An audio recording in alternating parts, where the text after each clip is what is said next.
Up next, a bullet-riddled car, a missing driver, and no witnesses. It would seem she was still alive when she was removed from the car. Who would do such a thing like this on a public roadway?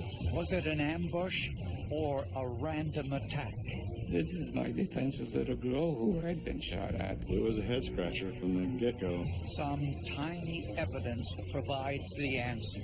It was on her skin, on her jacket. You can't get rid of this stuff.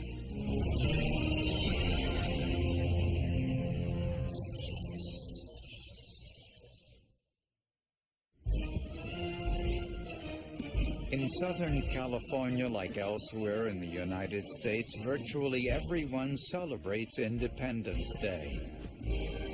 Some celebrate a little too much. That's what police thought when they found a deserted car around 4 o'clock in the morning with the engine still running off Route 118, just north of Los Angeles. A lot of people thought that maybe somebody was drunk and they had abandoned their car alongside the road. But a closer look revealed something more serious. We had several bullets that had went through the windshield into the vehicle, and 2 additional bullets that had went through the side of the vehicle. A woman's shoe was inside the car. Another was outside. Blood was on the steering wheel, the driver's seat, and floorboard. Police fanned out all over the area. There was no blood trail, no victim.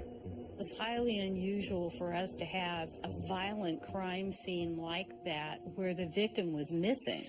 The car was a rental and had been leased that day to Megan Barroso, a 20-year-old college student who lived nearby. Her purse was covered in blood. Her cell phone was inside. It looked as if she had tried to use her phone to call for help. She had gone to a 4th of July party with her best friend and some other young people, I believe in the beach area. According to friends, Megan left the party alone at 2:45 a.m., a little more than an hour before her car was found. Police checked local hospitals, but no one matching Megan's description had checked in.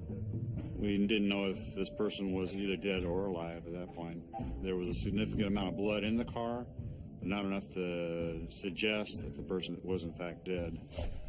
My daughter was out there somewhere, and I was hoping that I would get a call from her any day, any minute. No call came.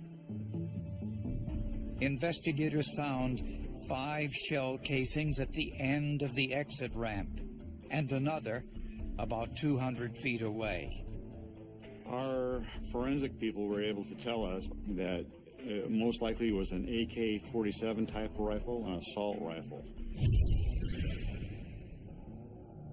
Knowing that Megan had been assaulted with this AK-47, again, just sent chills of agony through my mind. Investigators also noticed a fresh scrape along the driver's side of the car. It looked as if Megan's car had been sideswiped. Then, investigators got a huge break. They learned that Megan's rental car was one of the first to be equipped with an event data recorder. The event data recorder is a huge step forward in traffic safety. It's like the black box in an aircraft that gives us an opportunity to better understand how crashes happen. The recorder, a small onboard computer, is always on. In the event of a crash, it automatically saves the previous 5 seconds of information. When Megan's car hit the median, it activated the data recorder. It revealed that 5 seconds earlier, Megan's car was at a complete stop. I think he started shooting at her. She was probably ducking But at some point she realized, I better get out of there. The recorder showed Megan floored the accelerator. She went to 100% open throttle. She jammed that gas pedal to the floor and she tried to get out of there. Blood inside the car showed Megan was wounded and possibly still alive. But where was she? We knew he had a body somewhere. We just couldn't find her. As police searched for 20-year-old Megan Barroso, they tried to reconstruct her activities on the night of her disappearance. Her friend said she left a 4th of July party at 2:45 in the morning and was alone. Her abandoned car was found at the bottom of an exit ramp off a deserted stretch of highway about an hour later. We found that Megan didn't have any boyfriend problems. She didn't have anyone that was upset with her. In fact, it was the opposite. Everybody liked Megan. Someone had fired multiple shots into Megan's car with what investigators believed was an AK-47 assault rifle. To recreate the shooting, analysts used lasers to determine where the shooter was standing. We use a laser beam because it's a nice, straight, light beam that we can just project through a number of holes, and it makes a good display. It allows us to see where the bullet has passed through, what it's interacted with. The laser analysis showed the shooter stood 60 feet away from Megan's car when he started firing, and he closed the distance with each shot. One shot hit the hood. 3 hit the windshield. Another hit the driver's side door. Investigators concluded the shot fired through the passenger side door happened somewhere else. It came in from a completely different direction. It couldn't have been part of the same series of gunfire without a dramatic change in the position of the shooter. This gunshot, along with the side swipe on Megan's car, led analysts to conclude this altercation happened on the highway. With the laser information and event data recorder, investigators put together this animation of what they thought happened. It was clear. Someone tried to force Megan off the highway by side-swiping her car. Then, Megan's attacker moved to the passenger side and fired into her back seat. As Megan drove off the exit ramp, her attacker must have sped in front of her, blocked her path, and started shooting. There were 4 shots. She floored the accelerator. A 5th shot went through the side door and hit Megan.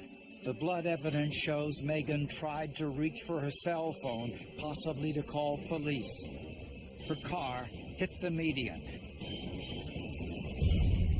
The assailant apparently dragged her into another vehicle and drove away.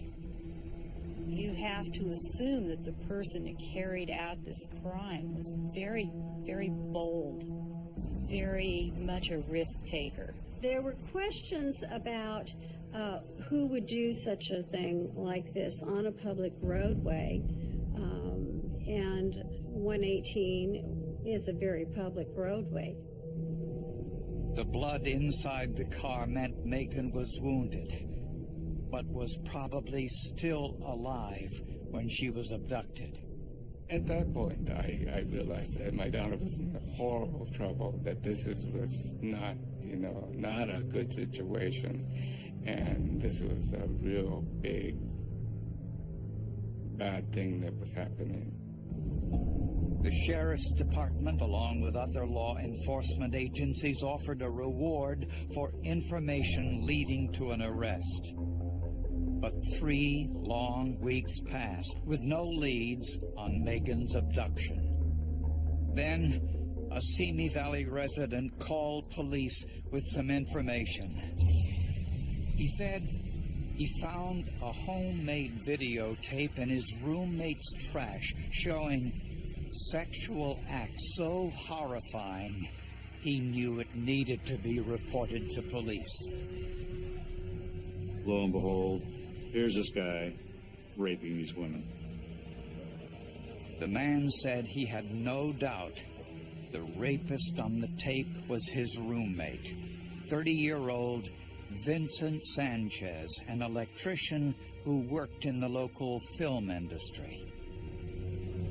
The tape showed Sanchez raping numerous women on camera. It was quite horrifying to actually see a woman being raped and sexually assaulted. When investigators asked Sanchez's roommate whether anyone in the house owned an assault rifle, he said he did. I'm sitting on the bed, and he tells me, well, yeah, the gun's right here. It's underneath the bed. And as soon as I looked at it, the hair on the back of my neck stood up. It was an AK-47. Detectives also found something near the trash outside the house. I excused myself from the interview to take a phone call, and I walked outside the residence, and over by some trash cans, I saw a garment of clothing on the ground and walked up to it, and I saw that it was a green jacket. It was a green Gap jacket with an orange line. It was fairly distinctive. And he saw what he believed to be a bullet hole in the side. It was the same color jacket Megan Barroso wore on the night she was abducted. Was it possible Megan was still alive? Just days after investigators found Megan Barroso's green jacket in the trash outside a Simi Valley home, a search team with a cadaver dog discovered some skeletal remains in a ravine 10 miles from the abduction site. Dental records confirmed it was Megan Barroso. I was devastated. I'm sinking. This is I'm drowning now. This is it. It was absolutely terrible. It was like the lights are out now. This is bad. The medical examiner recovered bullet fragments and determined that Megan died from a single gunshot wound to her abdomen. But there was not forensic evidence to conclusively say that she had been sexually assaulted. It looked as if Megan was still alive when she was left in the ravine. She was in a fetal position with one arm bent under her head like in a sleeping position. That wouldn't be a position that a body would land in. Then the medical examiner noticed something unusual. Red glitter. What they call pixie dust in Megan's hair and on her clothing. And it was red glitter in essence. Megan's green jacket was found outside the home of Vincent Sanchez, a part-time electrician who came to police attention when his roommate found a homemade videotape of Sanchez sexually assaulting several women. When police studied the videotape in detail, they discovered the women were the victims of the Simi Valley rapist. 15 unsolved rapes police had been trying to solve for the past 5 years. The perpetrator would break into the home of the victims primarily in the evening. Some of the victims were young teenage girls, 15, 16 years old, with parents sleeping in another room within the household. When questioned by police, Sanchez admitted he was the Simi Valley rapist, but denied having anything to do with Megan Barroso's murder. very hesitant to answer, didn't want to talk anymore, said he didn't know her, didn't know what I was talking about, had nothing to do with that. Investigators searched Sanchez's pickup truck for possible clues. It was clear the truck had been thoroughly washed and cleaned, but tape lifts of the upholstery found something very difficult to get rid of: tiny specks of red glitter. Investigators also found red glitter in the green jacket found outside Sanchez's home. They even found one microscopic speck on the AK-47 rifle Sanchez's roommate turned over to police. To find out if all this glitter was from the same source, investigators sent it to Edwin Jones, a forensic scientist with one of the largest collections of glitter in the world, with close to 1,000 specimens. I have an unusual hobby of collecting micro things, and I've been collecting glitter for many years before this case, and I've been collecting glitter since this case. Under a microscope, Jones discovered that this red glitter was a hexagon shape, approximately 250 microns. Jones knew immediately that this was unlike any of the red glitter samples he'd ever seen. I found out that the glitter had one layer of aluminum for reflection. So literally, the particle was asymmetrical, meaning that it's not the same on both sides. It's red on one side and silver on the other. It was a very unique type of glitter that just this one company had made. Jones discovered that this glitter was not a best-selling item. Only 10,000 bottles had ever been made. Investigators learned that during the 4th of July party Megan attended, the host threw red glitter on everyone, including Megan. I said, "Do you still have the bottle?" She said, "Yes, I do." So we then went and recovered the remaining portion of the glitter. Scientists confirmed the glitter in Megan Barroso's hair came from Megan's friend, and it was the same glitter found in Sanchez's truck, on the AK-47 rifle, on Megan's jacket found in Sanchez's trash, and in Megan's own car. It was the only piece of evidence that tied Sanchez to everything. Investigators also searched Sanchez's truck for blood. When the tech put the luminol on the inside of the vehicle, it lit up like a Christmas tree. DNA testing revealed blood on the passenger seat was Megan's. There was a horizontal apparent blood stain right in the area where Megan's wound was to her side, indicating that she had been sitting upright in the passenger seat of that truck at one point. So she wasn't dead, she was sitting. Forensic tests on the scrape mark on the side of Megan's car matched the paint from Sanchez's truck.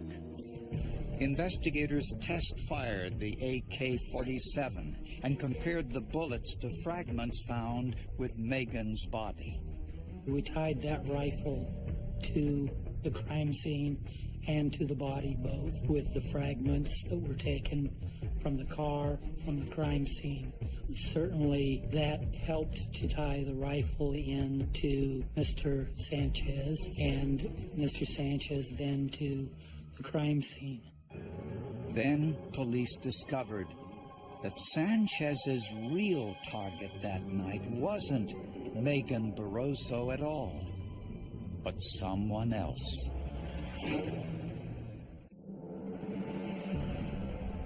Investigators learned that on the 4th of July, Vincent Sanchez had an argument with a former girlfriend, and he was angry because she hadn't invited him to her family picnic. We theorized he took that AK-47, he got in his truck, and he was probably out looking for his girlfriend. Whether he planned to use the weapon on his girlfriend or her family is unclear. But along the way, investigators believe Sanchez saw Megan at an intersection, changed his mind, and decided to follow her instead. The evidence shows Sanchez tried to get Megan to pull over. He then fired into Megan's back seat. Again, Megan refused to stop.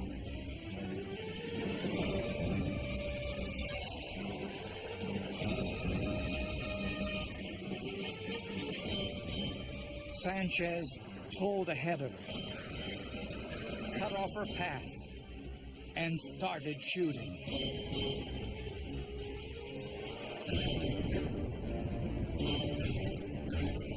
Megan tried to get away. She was hit by the shot through the car door. Megan may have reached for her phone to call for help, lost control, and hit the median barrier.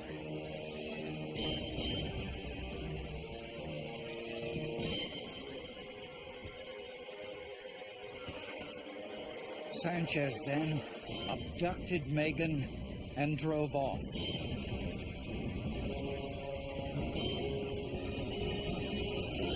The whole time she shed the distinctive red glitter into his truck, onto his rifle, and on her jacket. Medical experts believe Megan was alive when Sanchez left her in the canyon ravine. He left her there without her pants and probably took her jacket as a trophy. I couldn't get away from the idea that this had happened to my little girl. That beautiful little girl who always had a smile for me, who always gave Dad a big hug. I miss her hugs. To this day, I miss her hugs. In October of 2001, Sanchez pled guilty to being the Simi Valley rapist and was sentenced to life in prison. He also pled guilty to Megan's murder. Sanchez claimed he didn't sexually assault Megan. The defense in this case, their main objective was to save him from a death sentence. But given Sanchez's past, jurors concluded he did sexually assault Megan and sentenced him to death. He has no conscience. I hate to say he's an animal because it's just, it's too nice of a description for him. It was just so amazing, all the detail and the amount of effort that went into each little piece of the puzzle, the forensic science of it all. No one doubts that Sanchez would have claimed more victims. But a strange combination of evidence, ranging from laser ballistics to analysis of a car's onboard computer to something as seemingly insignificant as glitter, proved his guilt. It was just amazing what the criminalists were able to do and the experts were able to say to put together a very vivid picture for the jury as to what happened out there. I would say the most compelling science was the blood found in Vincent's vehicle and also the pixie glitter. That was amazing that they could put those pieces of pixie glitter together and show that it had been located at all those different areas and it was consistent amongst each other.